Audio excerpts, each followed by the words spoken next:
Hello दोस्तों, जैसा कि आप लोग जानते हैं मैं विवेक सिंह। मैं आज आप लोगों के लिए विद्यावती एकेडमी की तरफ से जो हमारी टीम ने हिस्ट्री का मिसलेनियस क्वेश्चन तैयार किया है उसके बारे में हमने भी बहुत एनालिसिस किया है।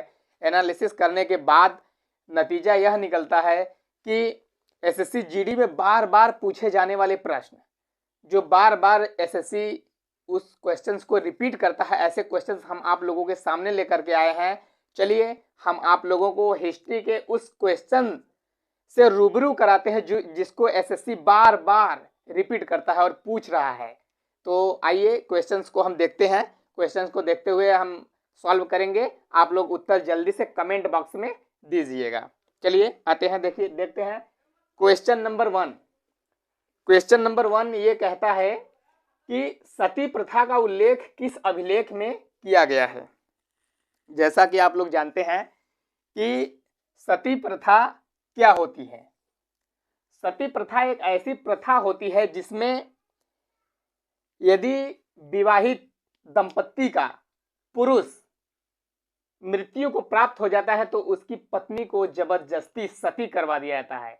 ऐसा हमारे प्राचीन काल में हुआ करता था, या हमारे समाज की कुरीतियां इसे हम कह सकते हैं। तो इस सती प्रथा का उल्लेख किस अभिलेख में मिलता है। अभिलेख तो बहुत सारे राजाओं ने लिखवाया था। अब लोग पूछेंगे कि अभिलेख क्या होता है। अभिलेख किसी राजा द्वारा शिलालेख या पत्थर पे या किसी लोहे पर लिखवाया गया इंस्क्रिप्शंस, जिसके बारे में राज्य के राजनैतिक, आर्थिक और सामाजिक दृष्टिकोण से घटने वाली सभी घटनाओं को विदित कराने के लिए अभिलेख बनाया जाता था। तो आइए हम जानते हैं कि सती प्रथा का उल्लेख किस अभिलेख में किया गया है। तो दोस्तों क्वेश्चन है ऐहोल अभिलेख, प्रयाग प्रशस्ति अभिलेख, एरण अभिलेख और मेरठ अभिलेख। तो इन सभी 4 ऑप्शनों में यदि आपको पता हो तो आप जल्दी से कमेंट सेक्शन में इसका आंसर दे सकते हैं। इसका आंसर क्या है, और फिर उसके बाद मैं इसे हल कराऊंगा इसका आंसर क्या है। आप लोग तब तक सोचें, फिर उसके बाद हम दूसरे प्रश्न की ओर चलते हैं। हमारा दूसरा प्रश्न है कि किस पुस्तक में यशोमती आत्मदाह, वह कौन सा ऐसा प्राचीन पुस्तक है जिसमें यशोमती दाह का उल्लेख मिलता है। पहला पुस्तक हर्षचरित, जिसे बाणभट्ट जी लिखे थे। बुद्धचरित, मालविकाग्नि मित्रम, जिसे कालिदास जी लिखे हैं। और मुद्रा राक्षस, जिसे विशाखा दत्त लिखे हैं। इन चारों पुस्तक में यशोमती आत्मदाह का उल्लेख किस पुस्तक में मिलता है। यदि आप लोगों को पता है तो आप लोग जल्दी से कमेंट बॉक्स में इसका आंसर दें। यह एसएससी इस क्वेश्चन को पूछ चुका है। इस क्वेश्चन को भी एसएससी पूछ चुका है। दोनों क्वेश्चन को पूछ चुका है और ये मोस्ट रिपीटेड है।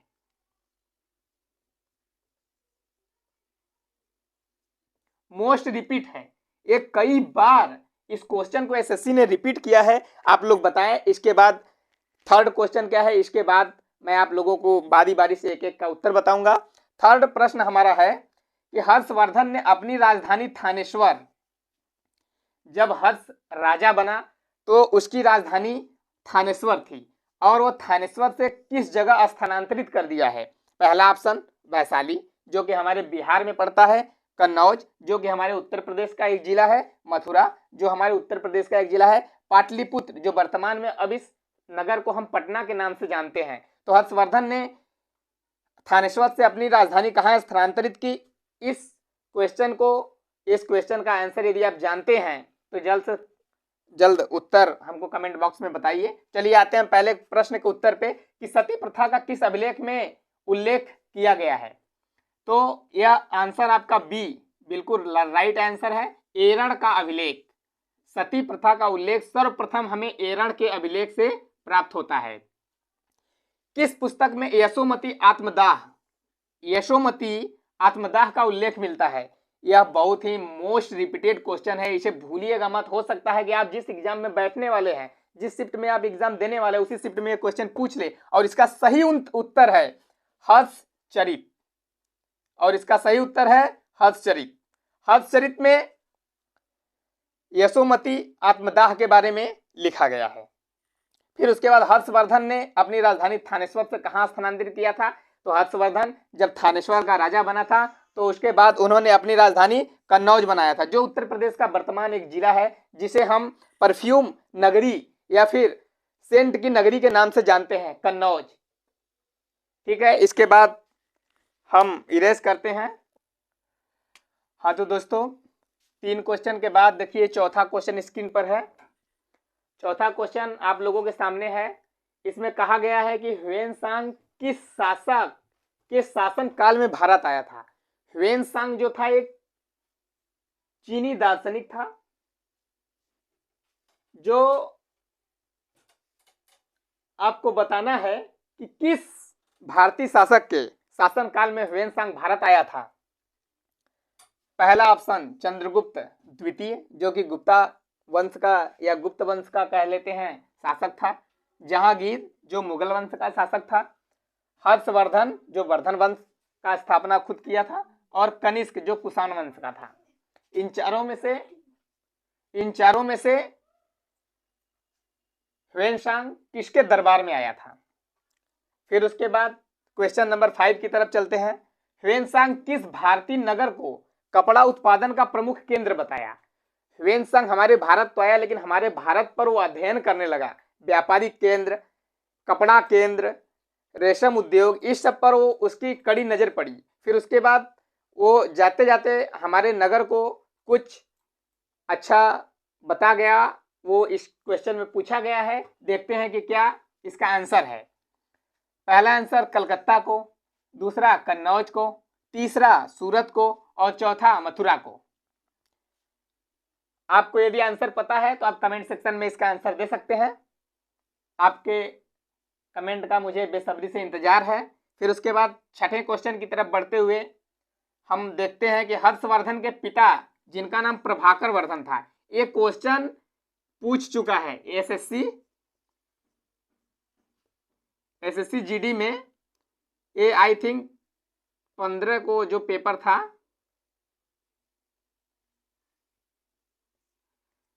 15 जनवरी का जो सेकेंड शिफ्ट का पेपर था, इसमें पूछ चुका है कि हर्षवर्धन के पिता का क्या नाम था। हर्षवर्धन के पिता का नाम प्रभाकर वर्धन था। इतना तो पूछा है, लेकिन हम आप लोगों के लिए क्वेश्चन लाए हैं ऐसा कि हर्षवर्धन के पिता का नाम प्रभाकर वर्धन तो था, लेकिन वह किस वंश के थे, किस वंश के वो संस्थापक थे या किस वंश से संबंधित थे, इसको जान लेते हैं। पहला वर्धन वंश, दूसरा सातवाहन वंश, तीसरा मौखरी वंश, चौथा दंती वंश। तो आइए पहले को हम देखते हैं कि ह्वेनसांग किस शासक के शासन काल में भारत आया था। इसका सही उत्तर है ऑप्शन नंबर बी। जिन स्टूडेंट का ऑप्शन नंबर बी है वो बिल्कुल सही है, उनको 1 नंबर प्लस मिलेगा। और जिन स्टूडेंट का ये क्वेश्चन गलत हो गया है वो अपने से -0.25 इसको माइनस कर लें, क्योंकि यह टेस्ट सीरीज से आप अपने को खुद इवेल्युएट कर सकते हैं या अपना मूल्यांकन आप खुद कर सकते हैं। फिर उसके बाद क्वेश्चन हम दूसरा देखते हैं, जो कि क्वेश्चन नंबर 5 है। इसमें प्रश्न है कि ह्वेनसांग किस भारतीय नगर को कपड़ा उत्पादन का प्रमुख केंद्र बताया? कपड़ा उत्पादन उस समय सूरत, कलकत्ता, मथुरा, कन्नौज सब जगह कपड़े का उत्पादन होता था, लेकिन पूछा गया है कि ह्वेनसांग का पॉइंट ऑफ व्यू क्या है। तो ह्वेनसांग मथुरा को, ऑप्शन नंबर डी। जिन स्टूडेंट का ऑप्शन नंबर डी कमेंट में है वो बिल्कुल सही है। जिन स्टूडेंट का ऑप्शन नंबर बी यानी मथुरा शहर, ह्वेनसांग ने कपड़ा उत्पादन का प्रमुख केंद्र मथुरा शहर को बताया था। फिर अगले क्वेश्चन पर आते हैं। क्वेश्चन कहता है कि हर्षवर्धन के पिता प्रभाकर वर्धन किस वंश के थे? तो हर्षवर्धन ने खुद वर्धन वंश का स्थापना किया था, मतलब इसके पहले इस वंश का था नहीं, तब न स्थापना करेगा। इससे आपको पता हो जाएगा कि ये नहीं हो गया। सातवाहन वंश के थे नहीं, दंती वंश के थे नहीं, बचा ऑप्शन नंबर सी। जिन स्टूडेंट का ऑप्शन नंबर सी टिक किया है वह बिल्कुल सही है। 101% मौखरी वंश। हर्षवर्धन के पिता प्रभाकर वर्धन मौखरी वंश से संबंधित थे। आइए इसके बाद हम क्वेश्चन नंबर 7 को कंटिन्यू। क्वेश्चन नंबर 7, जो कि यह क्वेश्चन बहुत बार पूछ चुका है और लगातार कई शिफ्ट में इस क्वेश्चन को हम देख रहे हैं, कई शिफ्ट में बार बार रिपीट कर रहा है, पुस्तक और उसके लेखक से संबंधित। यह क्वेश्चन मोस्ट इंपॉर्टेंट है। इस क्वेश्चन को आप लोग विशेष तौर से पढ़ेंगे और कोई भी स्किप नहीं करेगा। नहीं स्किप करेगा तो भाई जो होगा आप देख सकते हैं खुद ही, क्योंकि एक एक नंबर की मारा मारी है और होड़ लगा हुआ है कि हमारा एक नंबर उससे ज्यादा हो जाए। वहां आपका दुश्मन खुद प्रश्न है, इससे लड़ना होगा। तो आइए चलते हैं। क्वेश्चन है, पंचतंत्र के लेखक कौन है?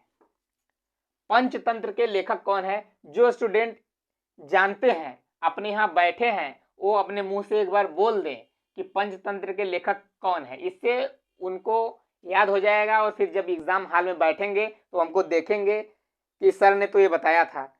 तो पंचतंत्र के लेखक कौन है? Option number A Megasthenes, option number B Vishakhadatta, option number 3 Vishnugupta Sharma और ऑप्शन नंबर 4 जयदेव। तो पंचतंत्र के लेखक कौन है? आप लोग कमेंट सेक्शन में जवाब दीजिए। जिस तरह से मैं ये सीरीज चला रहा हूं उस तरह से तीनों क्वेश्चन को पढ़ने के बाद आपको आंसर बताऊंगा। फिर क्वेश्चन नंबर 8 कहता है कि गीत गोविंद पुस्तक के लेखक कौन है? गीत गोविंद बहुत ही अच्छी पुस्तक है, इसको हमने थोड़ा बहुत पढ़ा भी है, इसका पीडीएफ हमारे पास है। यदि आप लोगों को चाहिए तो मैं लिंक डिस्क्रिप्शन में दे दूंगा। इसके लिए आप लोगों को कमेंट करके बताना चाहिए कि गीत गोविंद का पीडीएफ आप लोगों को चाहिए कि नहीं। बहुत अच्छी पुस्तक है। तो इस पुस्तक के लेखक कौन है? Option number A Kalhad, option number B Panini, option number C Jayadev और ऑप्शन नंबर 4 सोमदेव। फिर अगले क्वेश्चन की तरफ, क्वेश्चन नंबर 9, निम्न में से कामसूत्र के रचयिता कौन है? कामसूत्र एक योग से संबंधित पुस्तक है जिसके बारे में लोगों का मानना है कि सामाजिक दृष्टिकोण से बहुत ही अच्छी पुस्तक है। तो इसके रचयिता कौन है? इससे हमको नहीं मतलब है कि सामाजिक दृष्टिकोण से कौन क्या है, कैसे है, लोग इसके बारे में क्या कहते हैं, ये सब चीजों को ध्यान नहीं देना है। ध्यान हमको देना है अपने क्वेश्चन को, क्वेश्चन के पॉइंट ऑफ व्यू से कि वो कहां से क्वेश्चन पूछ रहा है। और ऐसा क्वेश्चन भविष्य में पूछे तो आप लोग उस क्वेश्चन से चूक न जाएं, इसलिए ये हम आप लोगों को बता रहे हैं पुस्तक और उसके लेखक। तो आते हैं ऑप्शन पे। पहला ऑप्शन है वात्सायन, दूसरा भास्करना, तीसरा हर्षवर्धन और चौथा अश्वघोष। चलिए हम बारी बारी से इस क्वेश्चन का आंसर देते हैं कि पंचतंत्र के लेखक कौन है। यदि जिस स्टूडेंट का ऑप्शन नंबर सी सही है वो अपने आप को +1 नंबर दे दे और जिसका गलत है वो -0.255 नंबर काट दे और खुद को पनिशमेंट दे। गीत गोविंद पुस्तक के लेखक कौन है? गीत गोविंद पुस्तक के लेखक हैं जयदेव महाशय। ये बहुत ही महान व्यक्ति हैं जयदेव जी। इन्होंने गीत गोविंद पुस्तक को लिखा है और गीत गोविंद पुस्तक एसएससी कई बार पूछ चुका है। एसएससी ही नहीं अपितु कई ऐसे वनडे एग्जाम्स हैं जिसमें गीत गोविंद छाया रहता है। यदि पुस्तक से क्वेश्चन पूछ रहा है तो गीत गोविंद को जरूर टच करता है, इतनी फेमस पुस्तक है वो। फिर उसके बाद क्वेश्चन नंबर 9 में कामसूत्र के रचयिता कौन है? तो दोस्तों यदि आपको पता है कि कामसूत्र के रचयिता कौन है तो कमेंट सेक्शन में आप जवाब दे दे। यदि नहीं पता है तो हम बताने के लिए तैयार हैं। हम आपको बता रहे हैं कि कामसूत्र के जो रचयिता है ये वात्सायन जी हैं। वात्सायन महोदय ने कामसूत्र की रचना किया। बहुत प्राचीन समय में कामसूत्र का रचना हुआ है। ये 9 क्वेश्चन कंप्लीट हो गए। इसके बाद हम पुनः क्वेश्चन का सीरीज लगातार जारी रखें। उसी सीरीज में आगे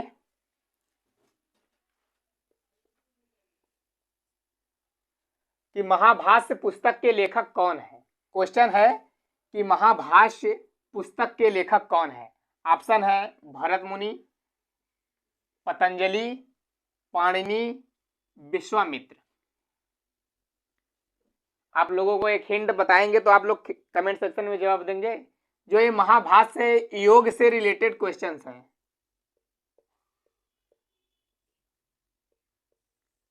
योग, यह पुस्तक जो है योग से संबंधित है। और आजकल टीवी में आप लोग देख रहे होंगे कि बाबा रामदेव बहुत अच्छे से योग सिखाते हैं, और वो जो प्रोडक्ट बेचते हैं उनके कंपनी का नाम है पतंजलि। इसी से आप का आंसर मिल जाएगा। तो जिस बच्चे ने महाभाष्य के लेखक का सही उत्तर पतंजलि चुना है वह बिल्कुल सही है। क्वेश्चन नंबर 2, कथा रहित सागर के रचनाकार कौन है? नेक्स्ट क्वेश्चन है हमारा कि कथा रहित सागर यह पुस्तक है, कथा रहित सागर एक पुस्तक है, इसके रचनाकार कौन है? तो आप लोगों को बताना है। Option number A Bhaskarna, option number B Vishwamitra, option number C Somdev और ऑप्शन नंबर 4 अगस्त मुनि। तो इस ऑप्शन में सही कौन सा है आप लोग जल्दी से कमेंट सेक्शन में हमको बताएं। तब तक हम दूसरा प्रश्न आप लोगों को बताते हैं। नागानंद पुस्तक के लेखक कौन है? एक पुस्तक है नागानंद, इसके लेखक कौन है? Option number A Harshavardhana, option number B Samudragupta, option number C Hiuen Tsang और ऑप्शन नंबर 4 फाह्यान। इधर नहीं दिख रहा है, हाँ ये फाह्यान। तो हम कथा रहित सागर की तरफ ध्यान आकर्षित करते हैं सब लोगों का और बताते हैं कि कथा रहित सागर जो पुस्तक है इसकी रचना सोमदेव ने की थी। सोमदेव महान विद्वान था, इन्होंने कथा रहित सागर का रचना किया था। और एक पुस्तक है नागानंद। नेक्स्ट क्वेश्चन हमारा है नागानंद पुस्तक के लेखक कौन है? तो नागानंद जो पुस्तक है इसके लेखक हमारे वर्धन वंश के संस्थापक महाराजा हर्षवर्धन जी हैं। और आप लोगों को एक इसी में ऐड करके हम बता दे रहे हैं कि एक पुस्तक है जिसका नाम है प्रियदर्शिका। प्रियदर्शिका, प्रियदर्शिका के भी लेखक क्या है? हर्षवर्धन जी हैं। तो नागानंद पुस्तक के लेखक हर्षवर्धन जी और प्रियदर्शिका के लेखक हर्षवर्धन जी। हर्षवर्धन ने 2 किताबें लिखी थी, नागानंद और प्रियदर्शिका। तो ये हमारे 12 क्वेश्चन कंप्लीट हो गए हैं। 3 क्वेश्चन इस सीरीज में और बचा है, तो हम आगे चलते हैं। क्वेश्चन नंबर 13 पर फोकस करते हैं और देखते हैं कि क्या कह रहा है। क्वेश्चन कह रहा है कि राजतरंगिणी के लेखक कौन है? राजतरंगिणी बहुत ही प्रसिद्ध पुस्तक है, इसके लेखक कौन है? Option A Bilhan, option B Kalhan, option C Vishakhadatta, option D Harshvardhan. आप लोगों को यदि उत्तर पता है तो जल्दी से कमेंट सेक्शन में बताइए। तब तक हम दूसरा क्वेश्चन बताते हैं। अष्टाध्यायी, अष्टाध्यायी पुस्तक के रचनाकार कौन है? अष्टाध्यायी एक पुस्तक है जो कि पतंजलि द्वारा लिखा गया महाभाष्य का टीका है या आलोचना है, वही अष्टाध्यायी है। तो अष्टाध्यायी के रचनाकार कौन है? पहला जयदेव, दूसरा कल्हड़, तीसरा अश्वघोष, चौथा पाणिनि। आज इस सीरीज का सबसे आखिरी क्वेश्चन है, किताबुल हिंद के लेखक कौन है? क्वेश्चन नंबर 15 का ए ऑप्शन है अलबरूनी, बी ऑप्शन है अमीर खुसरो, सी ऑप्शन है गुलबदन बेगम और डी ऑप्शन है गयासुद्दीन तुगलक। तो दोस्तों आइए चलते हैं और आप लोगों को एक एक करके सही इंफॉर्मेशन देते हैं, जिससे आप लोगों को हमारा इंफॉर्मेशन पसंद आएगा, यह हम उम्मीद करते हैं। तो आइए देखते हैं कि राजतरंगिणी के लेखक कौन है। राजतरंगिणी के लेखक है कल्हड़। हर्षवर्धन को तो हमने इसके पहले आपको बता दिया था कि नागानंद और प्रियदर्शिका लिखा है, तो ये ऑटोमेटिक नहीं होगा। विशाखा दत्त का तो आप लोग जानते हैं कि इन्होंने मुद्रा राक्षस लिखा है, मुद्रा राक्षस लिखा है, तो मुद्रा राक्षस विशाखा दत्त का हो गया। बिल्हड़ की एक पुस्तक है जो हमें अभी कंफर्म याद नहीं आ रहा है, छोड़िए, खैर उसे अभी नहीं ध्यान देते हैं। सही उत्तर इसका है कल्हड़। राजतरंगिणी के लेखक कल्हड़।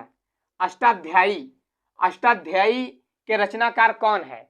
अष्टाध्यायी के रचनाकार पाणिनि जी हैं, जिन्हें हम संस्कृत व्याकरण के लिए बहुत ही विख्यात विद्वान के रूप में जानते हैं। यही पाणिनि महोदय ने अष्टाध्यायी को लिखा था, जिसे हम महाभाष्य का टीका कहते हैं। आज का 15वां क्वेश्चन और आखिरी क्वेश्चन इस सीरीज का कि किताबुल हिंद के लेखक कौन है? तो हम आप लोगों को बता दें कि किताबुल हिंद जो है यह अलबरूनी ने लिखा है। अलबरूनी महमूद गजनवी के समकालीन है। वही महमूद गजनवी जो भारत पे 17 बार आक्रमण किया था और सोमनाथ गुजरात जैसे समृद्ध मंदिर को लूट ले गया था। तो आज का सेशन खत्म हो चुका है। आपको हमारा वीडियो पसंद आया हो तो लाइक कर दीजिए और अपने मित्रों के पास अधिक अधिक पहुंचाने के लिए लिंक को शेयर कर दीजिए और हमारे चैनल को सब्सक्राइब कर दीजिए। उम्मीद करते हैं कि यह वीडियो आपको बहुत ही ज़्यादा पसंद आया होगा और इसे स्किप नहीं करना है। यह हिस्ट्री के वो चुनिंदे क्वेश्चंस हैं जो आप लोगों को सोचने पर मजबूर कर देंगे। ऐसे क्वेश्चन को लेकर हम कंटिन्यू आते रहेंगे। अपने वाणी को विराम देने से पहले हम आप लोगों से एक बात कहना चाहेंगे कि कुछ सोचिए, कुछ में क्या, एसएससी जीडी को सोचिए।